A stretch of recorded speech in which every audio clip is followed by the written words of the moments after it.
it's a little easier to read, I believe, put together. But also, yeah, absolutely. I think graphs and charts would be great. I'd like to have kind of a standard set of visual presentations that are carried forward year after year after year after year. Absolutely.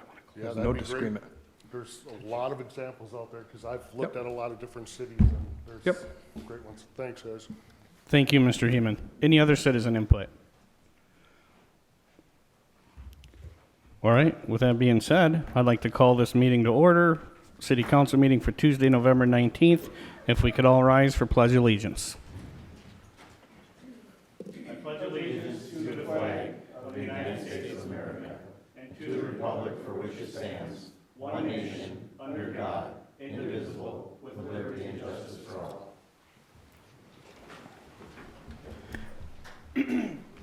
All council members are present. Do I have a motion to adopt the agenda? Make a motion to adopt. Second. I have a motion by Councilman Lundin and a second by Councilman Collison to adopt the agenda. All in favor, say aye. Aye. All opposed, same sign. Motion carries 5-0. Approval of the City Council minutes for November 5th, 2019, which was a regular meeting of the City Council. Make a motion to approve.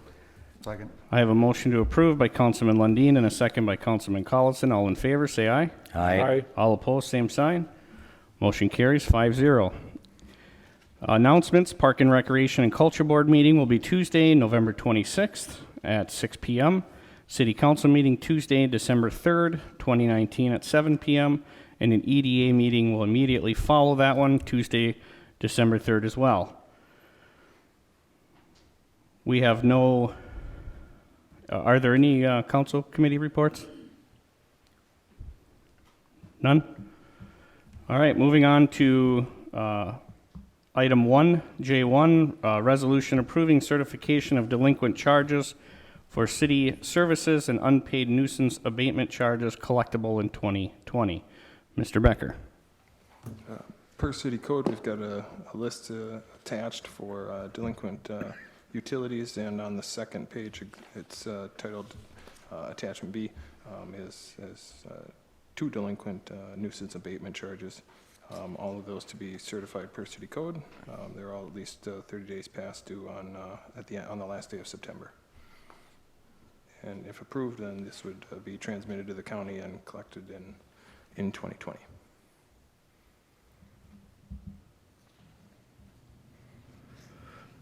Any discussion on this item?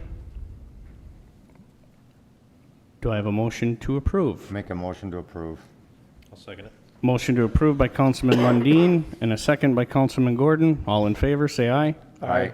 All opposed, same sign. Motion carries 5-0. Approval of the consent agenda. Excuse me. Nope. I heard an excuse me.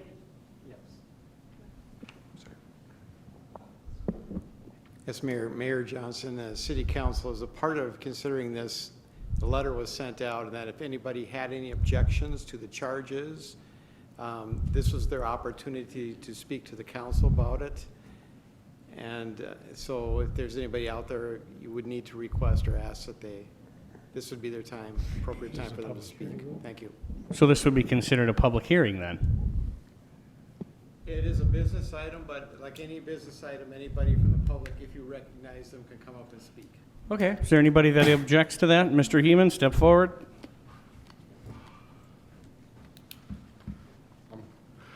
Hi, gentlemen.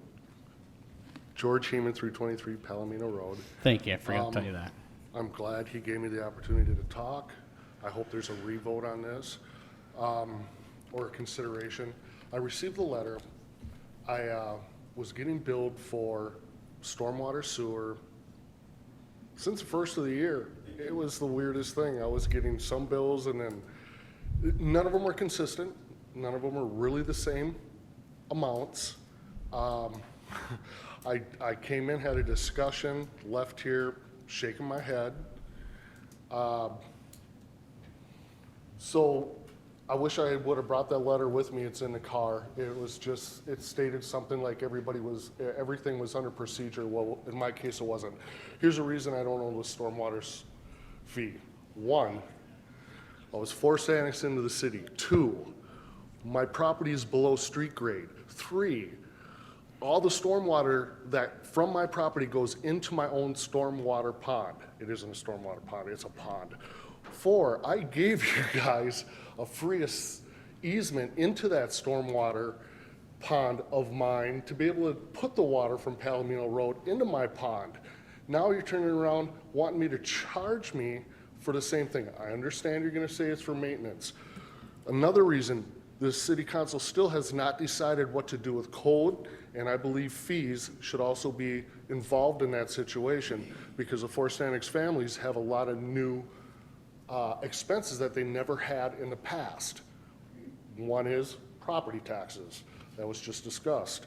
The other thing is the city should be paying me for stormwater, because half of the time that thing clogs up, comes back up the street, goes right down my driveway and floods out the top part of my driveway, and I haven't charged you guys a penny for that over the last 30 years. I don't owe the money. I don't believe I owe the money. It's something that can be brought up again next year. We can discuss it. I did file with an objection against the assessment. Don't want to go that route. I think we can work this out and figure it out and have it better explained to me.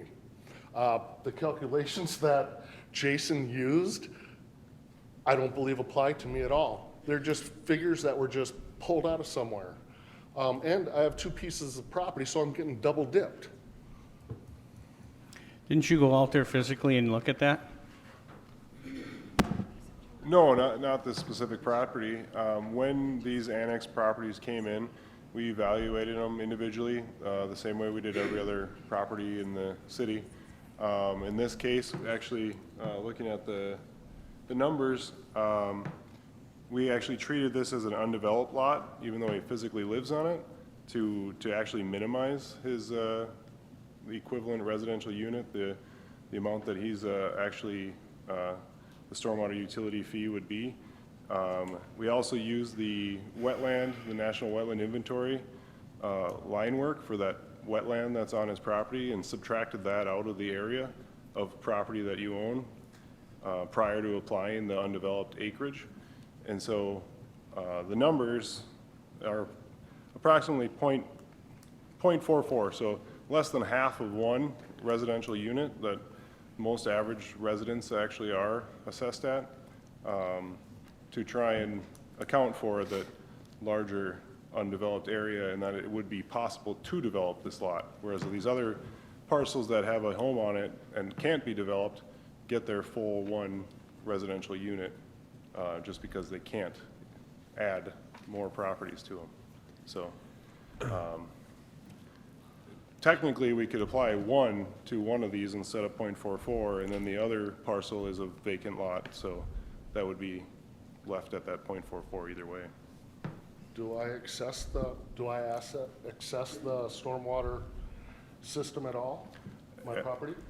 I guess every time you drive on your street, I guess you do. You know, our system is what is being maintained. You know, we did that maintenance project actually to that apron that you're talking about. That was using that stormwater fee. You know, as this MS4 community, you know, this stormwater fee is to keep the entire city in compliance, and you fall inside the properties that need to be kept in compliance for stormwater. None of it made sense to me. So I do not assess the stormwater system at all, which is pretty much what he said. But you do travel the roads throughout the city of Iceni. Not as much as a person that works in Princeton and goes through the city of Iceni twice a day. Not at all, not even close. But then again, you also drive in other municipalities that you're not paying for that stormwater runoff when you're driving through their streets. Who's to say they have them? Most 99% of the cities do. It was forced. 99.8% of them do. I'd have to see that. It had to be. They had to be in compliance to get LGA funds. Correct. It's the state that's mandating this, Mr. It's Heeman. not the city of Iceni that's mandated this. This was mandated by the state to get our LGA funds. And if we don't get LGA funds, then that means our taxes go up even more. I'm all about those LGA funds. Oh, I'm sure. The council can do whatever they want. I mean, they don't have to have every single piece of property comply. I know that. And I still think you should consider fee structure for the annexed properties and have them pyramided in or whatever over the years. I mean, you have a lot of burden that came onto them all at once. I have a question for Jason. Do you understand what Mr. Heeman's talking about when he talks about he gave this property for storm runoff? Well, yeah, I mean, not for storm runoff specifically, I guess, but yeah, you know, we had these conversations back when these storm evaluations were being made, and as the annexed parcels were being brought in, you know, he'd brought up that there is a boxed out easement that was provided by him onto his property for a storm outlet apron that crosses Palomino. That is a discharge point from the city's storm pond on the north side of Palomino. So does that make sense to you that he donated this? Is that correct language, or? I guess I don't have that paperwork, but yeah, I mean, that was the understanding of the way he's presented it, was he didn't charge a fee for it at that time, is according to, you know, what Mr. Heeman has reported, but I was not around at the time. Never charged a nickel. Gave it to the city out of the goodness of my heart. 30 by 30 so they could put the water from Palomino Road into my pond and a fire hydrant there. Never received one nickel. They got the original agreement. Josie got it from the state. Ms. Wood? Mayor, I don't have any of that paperwork in front of me either, but I believe when we had looked into this before, there was some exchange of bringing in gravel, I think, for the driveway or something that the city had done. But again, I don't have that in front of me. That is true. Is there a timeline on this, Mr. Becker, that we need to? The timeline that the council needs to understand is that if you would like delinquent charges collected in 2020, the deadline to get those numbers to the county is November 30th, which means this is the timeline. The council can assess delinquent charges at any time throughout the year, but after, you know, effective December 1st, any assessments that we would send over at that time would be collected the following year.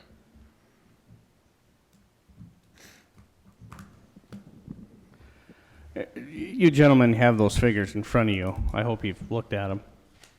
Yes. I get it. So what you're saying is I'm in the group. We're not saying anything, Mr. Heeman. Let me finish what I'm going to say here. Look those figures over, gentlemen, and you tell me your thought. I'm looking for the council's opinion here. Personally, everybody pays that fee in this city. Everybody. But at the same time, we just had this discussion in committee of a whole where probably the majority of these people were forced annexed, which none of us believe in the forced annexation. We would, again, sit down like adults and talk about it. I don't think most of them are forced annexed. I think there's a few, but there's not. There's 1, 2. I think I see more than 90% of them are already been residents for years. You're correct. There's 2. So 3. I'll tell you what my recommendation is. Let's take the people that are in the forced annexation. Let's take them off of this for right now. The rest that have been in the city that weren't in forced annexation, and then we can discuss this further. Well, where I struggle is I don't really get this whole donate the property to the city and then we turn around and. It's an easement. City doesn't own the property. It's an easement. We have had this discussion before, Councilman Burgley. No, I know we've had the discussion, but it's never been clear what we've done about it, you know. He donated his property out of the goodness of his heart, unfortunately, under the wrong mayor, but And that was even prior So to is this your predecessor, it's years ago. This was yeah. 20-some years ago. I mean, And unfortunately. that's not even my predecessor. I'm saying the wrong mayor long time 15, ago. 20 years ago. Well, Mr. Heeman keeps bringing it up, and I'm not saying you shouldn't. I just don't know where this fits into that whole puzzle. Is the property that he donated part of this, or? is He that didn't another donate property? any He property. didn't donate. He gave us an easement for He gave us an easement. stormwater He gave runoff us an easement, but, That I can't take back. That he can't take back. that he can't take back. okay, well, So, you guys call it what you want to call it. You but guys it's, call it what it's you wanna called an call it then. easement, just like the sidewalks Oh, discussion. I get that. So whatever. I would just So try- I'm gonna stick with my same, let's take the people. I would be that- for that. I would be for, let's take these annex people off this list. Ms. Wood? Mayor, if there is a change, because it was already motion, seconded, and voted on, I need you to rescind. I that prior rescind my action. motion. Rescind it and then vote on that. I have a as well. rescind by Councilman Lundin and a second by Councilman Gordon. All in favor to rescind that previous motion, say aye. Aye. All opposed, same sign. Motion has been rescinded. I'll make a motion now to remove the people that were annexed, that are on this list, to remove them from this, and the people that have, I don't know exact words to use, but the people that were residents prior to the annexation, that are on this list, This should go forward like normal. yes, Just remove the annexed. yes, that's the So- motion I make. I have a motion by Councilman Lundin to let this list go forward, but remove those annexed properties off the list. Do I have a second? I'll second it. I have a second by Councilman Gordon. All in favor, say aye. Aye. Aye. All opposed, same sign. Motion carries. Mayor, would you like to see those parcels then on committee of the whole for discussion? Yes, ma'am. Yes, ma'am. Thank you. Anybody else that would like to talk in that, or are we good? Good? All right. Moving forward to the approval of the consent agenda. Make a motion to approve. I have a motion to approve by Councilman Lundin. Do I have a second? Second. Second by Councilman Collison. All in favor, say aye. Aye. All opposed, same sign. Motion carries 5-0. Motion to adjourn. Motion to adjourn by Second. Councilman Burgley and a second by Councilman Lundin. All in favor, say aye. Aye. Aye. All opposed, same sign. Motion carries 5-0. Therefore, we stand adjourned.